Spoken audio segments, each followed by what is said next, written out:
लखाटे जस्तो लाग्छ चितुवा होला जङ्गलमा चितुवा भएको ठाउँमा चितल बस्दैन नि चितल भएको ठाउँमा चितुवा हुँदैन डर हुँदैन भन्छन् नि त त्यो कुकुरहरू चाहिँ तानेको हो नि त्यो चितुवाले है कोही कोही भित्र चाहिँ राख्नेहरूको बचेर बाहिर यो भतुवा कुकुरहरूलाई सब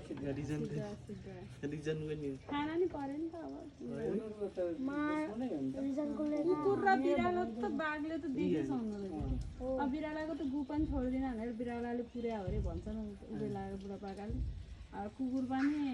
नुनिलो मासु हुन्छ अरे क्या कुकुर भएर उनीहरूलाई योलाई नुनिलो मासु एकदम मन पर्यो त्यतापट्टि चाहिँ त्यसरी चढेर हेरेको क्या अब त्यो पाटो गएर हेर्न पर्ला जस्तो तान्नु गएको यो त्यो उड्दैन तपाईँहरू नगएसम्म आफ्नो देश हेऱ्यो होला नि हाई काले टाउको सानो